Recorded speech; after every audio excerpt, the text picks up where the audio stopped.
It is Tuesday, the 6th of September 2022. I hope you're doing well and you're in good health and you have a smile on your face. Today I'm looking at the news that's taking place in Trinidad and Tobago. The first article that catches my eye is this couple. They're on their way and they get lost because they're counting on their navigation system. That's something to be very mindful of when you're using applications like Waze and Google Maps. You could set parameters as to what routes to avoid. Yesterday, schools reopened across Trinidad and Tobago, and I know the Teachers Association were calling on teachers to have a day of rest and reflection because of a 4% increase that they offered and they rejected. So teachers on Monday heeded the call of the Trinidad and Tobago Unified Teachers Association to stay away from school on the first day of the 2022 to 2023 academic year. The Education Ministry noted that there was a teacher turnout of 27% at primary schools. You know, I think like the first day of school in Trinidad is kind of regarded like Ash Wednesday. Most people stay home on that particular day, so children rush to school after a school maxi overturns. $500,000 bail for DJ Smooth, charged with domestic violence. It's looking real smooth, but you have a kind of Mr. T Bollywood look going on there. This article contains information of a sensitive nature. Let me back off of Mr. Smooth right now. That looking like a rough road to go down.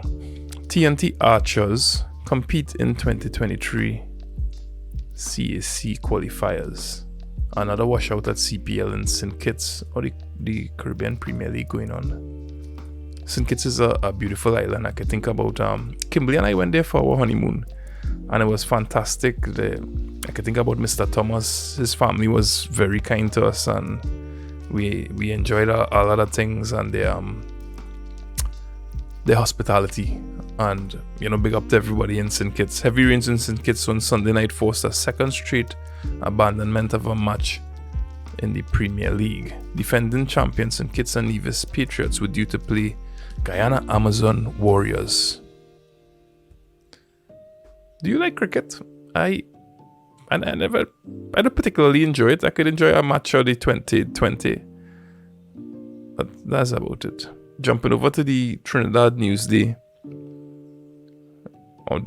So the Teachers Association, they healing, rest and reflect a success while these students go to school.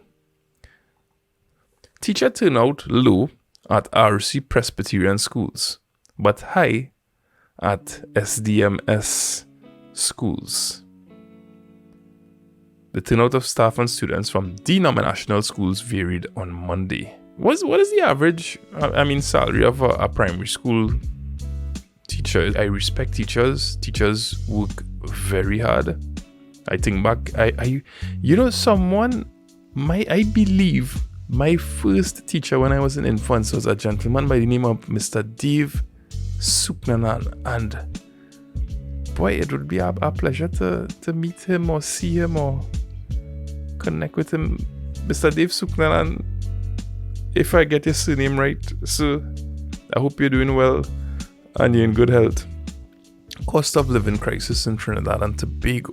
He asked this question in relation to statements made by the Prime Minister and other speakers that spotlight on the economy. As expected, much of our economic fundamentals at the macroeconomic level have largely improved given the surge in energy prices. With a total deficit of over 64 billion, I already starting to kind of zone out of this article. I don't know if it's the language or the figures that usually confuse me in this, but it's like, I want to jump to the Trinidad Express. 3 men missing, last seen in August.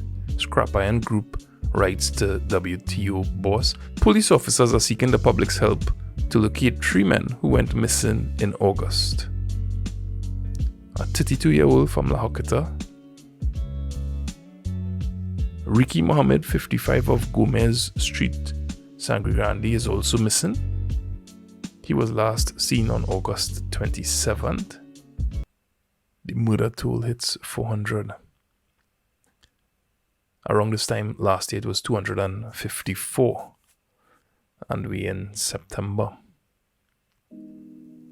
Admitting on his end that the murder tool was close to the 400 figure, he said, "I can only respond when I am sure it is the figure, as my numbers may be different from yours."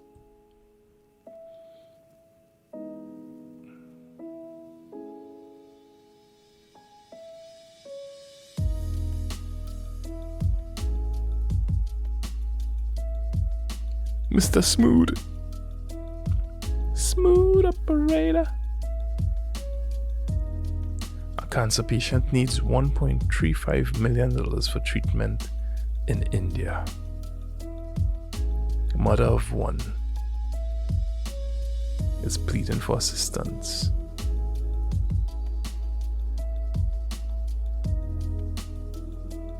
Here's this article again with the 12 children taken to hospital as the school bus crashes.